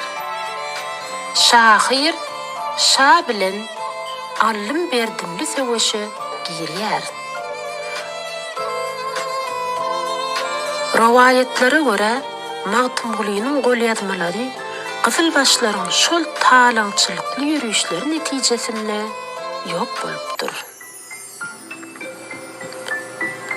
Nedirşah 1747-nji ýylda öldürilýär. Ol ölenden soň gol astynda bolan ýurtlar üstünde häkimiýet ýöretmek ugrunda ganly görüş başlanýar. Şeýle görüşleriň netijesinde Awganystanyň Ahmet Durrani özüni şah diýip yglan edýär we öz häkimiýetini berkitmek üçin iki gedek hat üstü bilen türkmenleri ýödlenýär. Eýranly taryhçy Saniýet Döwle öz Metleol Şämes ýagny Daň şapagy adly eserinde kitap daş basma görünüşünde Tehranda çap edilipdir. Bu hatları getiripdir. Hatlar Gerket Han beylerinin adyna ýazylypdyr. Çowdurhanyň baş tutanlygyny Döwlet Mämmediň iki sany ogly Muhammed Sapa bilen Abdullah söwüşmäge gidýärler we gaýdyp gelmeýärler.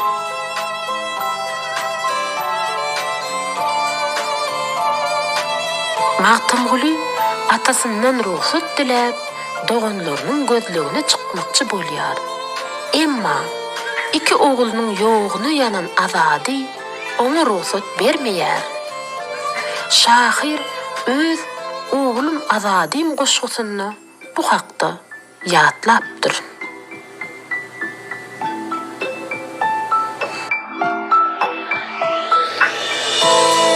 Magtymguly ýaşlygyndan daýdasynyň gyýdy meňle aşyk bolýar.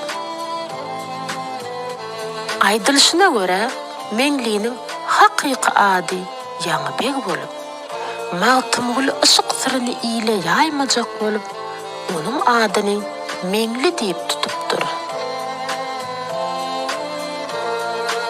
Meňli ýagny Ýaňybek Medep pählwanyň gyýdy eken.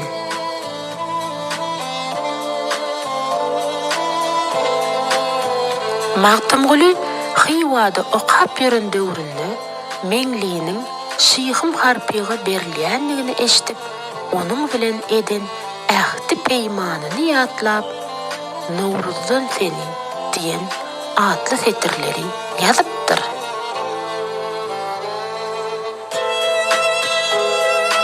Riwayetlere görä, şahir göýe uruşda wepat bolan agasynyň aýaly ýeňesine öýlenenmiş. Ýöne munyň beýle bolup bilmejegini aýdýanlaram bar. Sebäbi İslam dininiň ähdi kadalaryny umut bilýän Döwlet Mämmed giden oğlundan dolu habar gelýänçe onuň maşgalasyny beýleki oğluny nikalap bermez. Uruşa gidenlerden bolsa habar hatir bolmaýar. Magtymguly soňra Akgyz bilen durmuş gurýar. Ondan Ibrahim bilen Molla Bäbek doğýar. Emma olar ir dünýäden gaýdýarlar.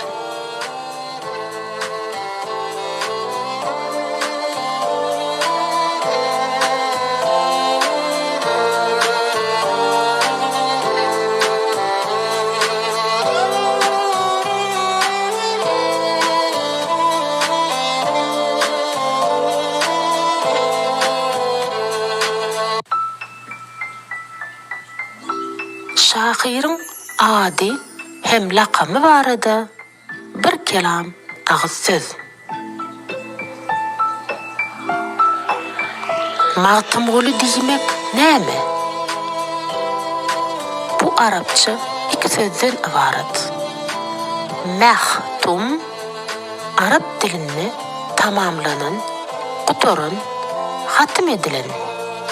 Gul bolsa gul hyzmatkär. Goşulmasy da Parsça eýelik düşündür. Onu Magtymguly tamam edijilerin guly diýmek bolýar. Eger ol mahdum bolsa, mahdum Arapça hyzmatkär gul manysyny. Onu Magtymguly gullar guly bolýar.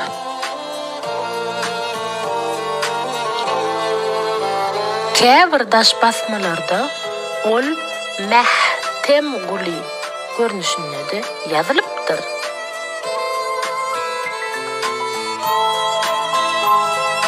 Bu sözüň manysy anyk däl. Ýöne Arapça ma'sum sözü aslında masum günahsiz pek diýmek. Şahyryň öz goly bilen ýazan ýekeji sözü de bize ma'lum bolmansoň, bu barada belli bir zat aýtmak mümkin däl. Düşündürüşler diňe çaklama bolup galýar.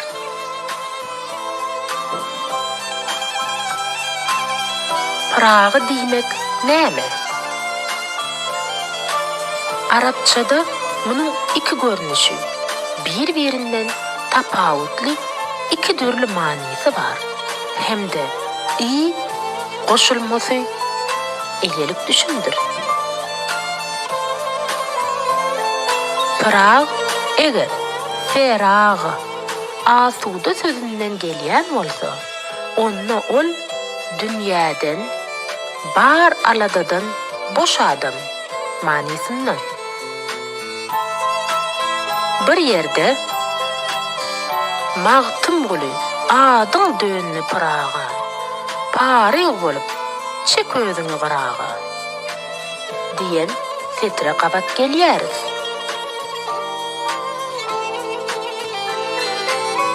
Eger Pragy, fırağı, aýralyk, hicran manysynda bolsa, onu şahir ýaryndan, doganlaryndan ýa-da atasy azadydan aýrylany, daşlaşany sebäpli bu lakamy alan bolmaly.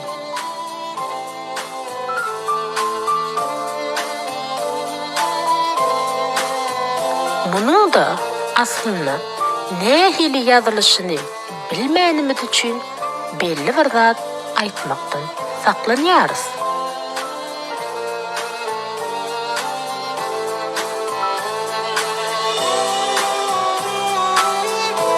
Göreşçeň şahir. Matymguly türkmen tireleriniň hemmesi üçin deň derejede kymmatly görülýän we umumy milli şahir hasaplanýar. Akademik Kremiski.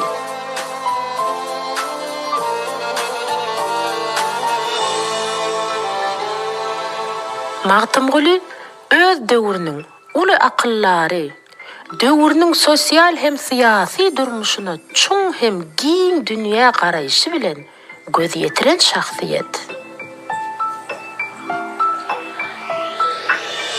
Munyň şeýledigine şahyryň bize miras goýup giden ajaýyp setirleriniň akyl sütünini emele getiren oýlanmalaryna göz gezdirmek ýeterlikdir.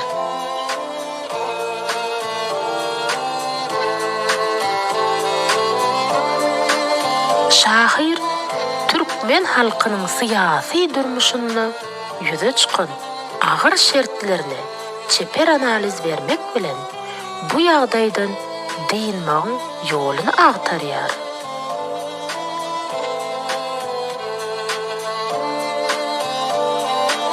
Musulmanlar kılıç koysa bir-birine, döwlet dönüp dinlerini usana gelgeyin.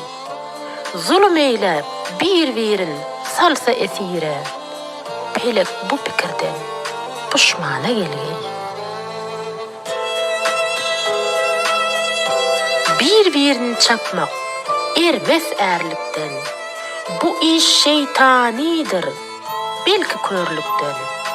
Ağzalalyk aýrar iyili dirlikden, döwlet dönüp nowat duşmana gelgeyin.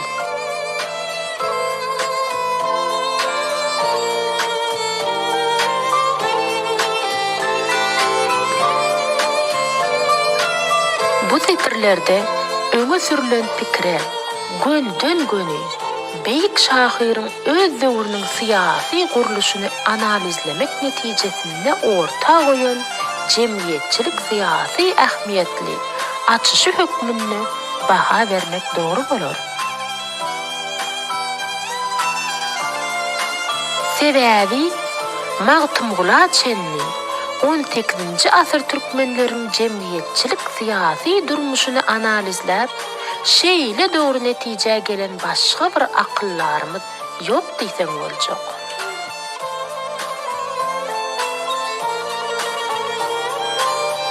Şahir türkmen halkynyň syýasy durmuşda düşen kyn şertini, düýp sebäbini daşardan abanyp gelýän hoplardan başga tire taýpalaryň arasynda agzalylykdan görýär.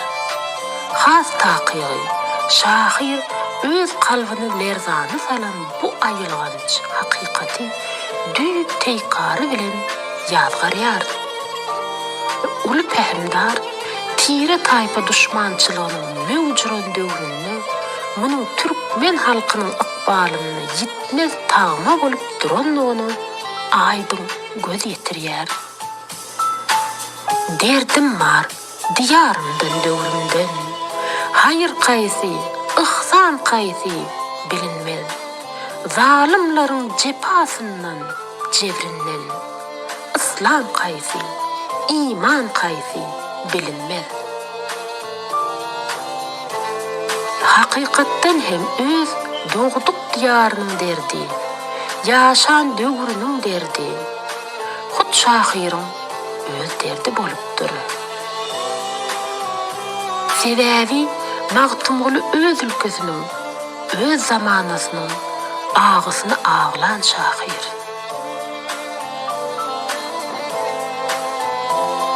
Şonuň üçin ol öz töwereginde görüp eşiden wakalaryndan, allym berdinli durmuş hadisalaryndan akıllı başly baş çykarjak bolýar. Halkyň başyna düşen agyr günlerden diýinmagyň aldasy bilen ýaşaýar. Bu elbetde şahyra yeňil düşmeýär.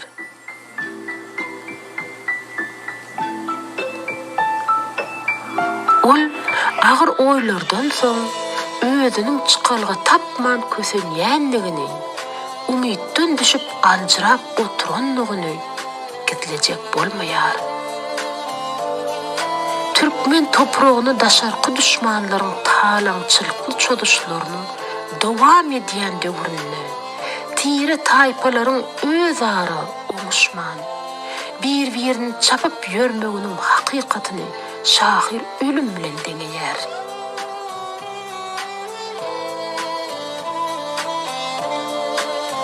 Ister ellen çıka, döwlet humayym, doga kılıp döker bolluk ýaşymaz, dilegim duşeyle gözel Allah'ım, erskin bolly, gitti kızıl başymaz. Kızıl başlaryň erskin almagy, şahyryň liriki gahrymanynyň ruhy çökgünliginiň düýp sebäbidir.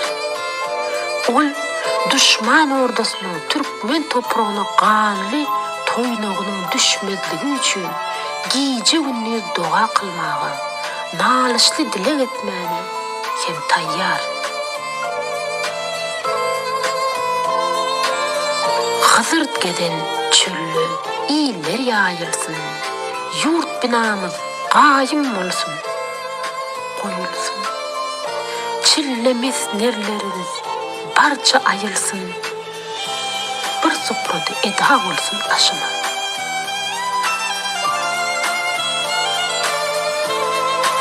Ol şeýlelik bilen türkmen tirelerinin bir supranyň daşyna egirilmegini arzuwlaýar.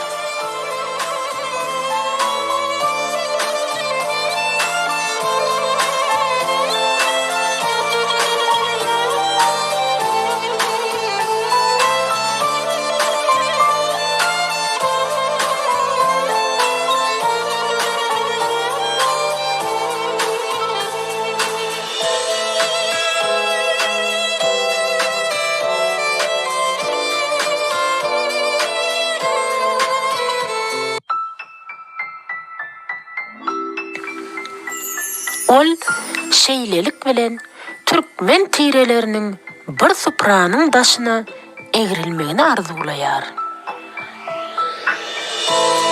Türkmenler baglasa bir yere bili, gurdar gulzumy, derýaý Nili, teke ýomut gökleň ýadralili, bir döwlete gulluk etsek bäşimiz. Ýa-da horgalmasyn puşter puştun berkarar döwlet islärin.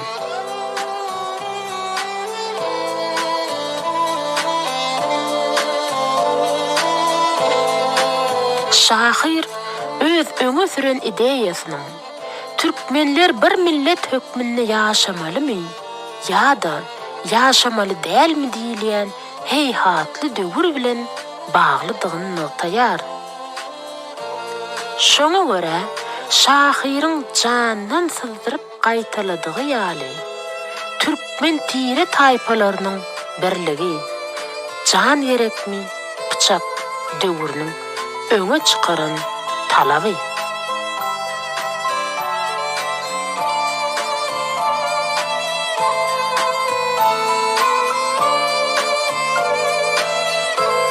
Ahmet Durrani.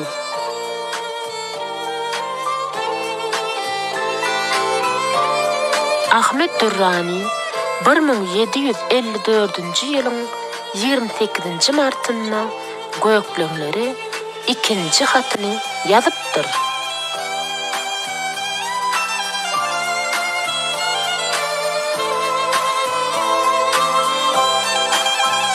Saniye Döwle Metlaus Şems Sahypa 374. Onuň mazmuny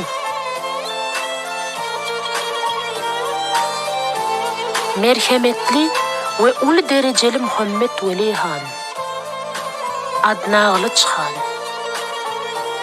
Dodurga, Günnogdy, Çalışkan, Hoca Nepes Öňbeги, Öwezgelli, Orsali, Döwlet Mehmet, Garaýesen, adyna gelýän beý, Çowdurhan, Ganly Garahan we Gökleň tiresiniň beýleki adamlary.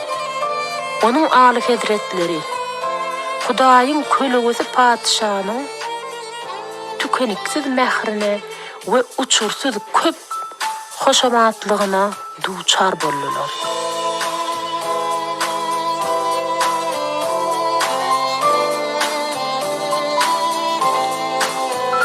Sizin merhemetli adamlaryňyz öz goşun saraýyna, ýagny Ahmet Şanyň saraýyna gelenle onuň nurany hezretlerine kömek hakynda aýdanlary üçin oňa jogap hökmünde ýurdun hökümdarynyň buyruk çykarany üçin sizin her biriňiz hökmany suratda kömek berersiňiz.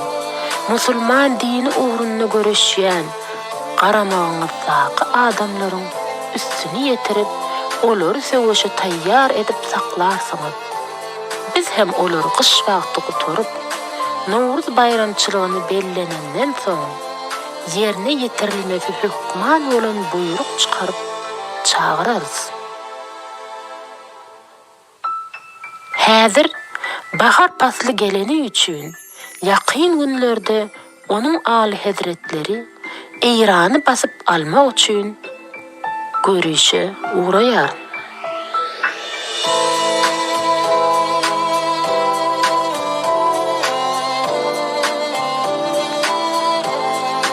Şondan ötürü ki buyruk çykaryp karar etdiler. Ýagny sizin merhemetli adamlaryňyz öz garamagyndaky eskerleri bilen goşun saraýyna tarap uğrasynlar we uğrajak wagtyny, ýagdaýyny görkezip çapardan hat göndersinler. Oňa jogap hökmünde Tidin Şanyň goşun saraýyna nähili uğramalydygyňyz barada biziň sultanymyzyň buyrugy çykar we geleningizden soň onuň aly hezretleriniň huzuruna barmak bagtyna miýetler bolarsyňyz we şanyň merhemetine gulluk etmek umydyna bolup onuň din üçin seweşýän eskerlerine birgersiňiz. Uşbu permanyň ýerine ýetirilmegini öz borçlary hasaplasynlar.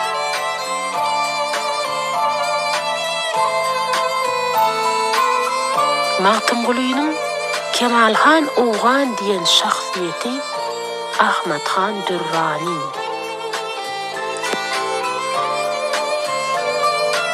Sebäp ol döwürde ol Eýrany şaýlaryň agalygynyň çykarmagy kasam eden kişidir. Bu waka şaý mezhebine eýerip goňşy ülkelere talaňçylykly ýörüş geçirýän gyzyl başlaryň çympytrak bolmak arzuwyndan gelip çykýar. Ýomut gökleň täsip edip özünden çekse goşun öňü ardy bilinmez. Sığmay çyksa deşdoda han düzünden ýören ýoly onuň ýurdy bilinmez.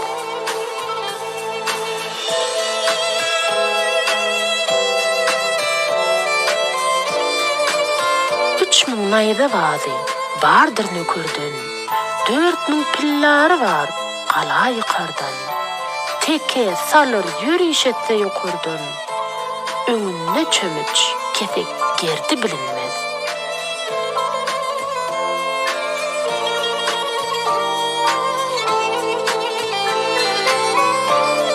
Şahyr orta çykaran durmuş hakykatyny paýhas eleginden geçirip zamanasynyň bedasyllygy, asyl zadalykdan ileri tutýan döwür bolanlygy, ýaşylaryň egisilip, yamanlygyň mewjurup joşýan, peýgamber ornuna oturan kazylaryň da gara nefsleriniň gulyna öwrülip para üçin el serýän, hatda dindarlaryň dünýä maly üçin öz dininden el götürýän, gamçysyndan gan damyan zalimlaryň zulmündan,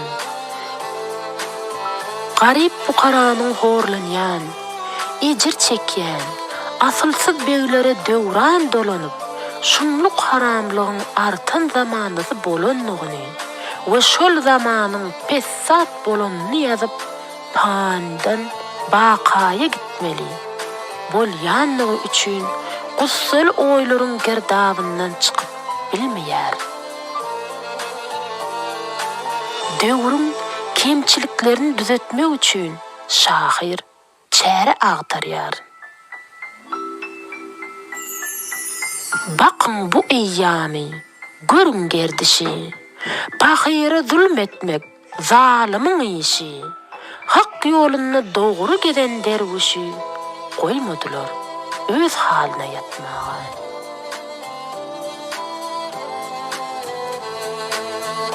Yüregim sabırdan, gitti karardan, yaman iştir boğaz bolmak ererden. Bidara gelip men şeyledi yardan, cür bolup men başıma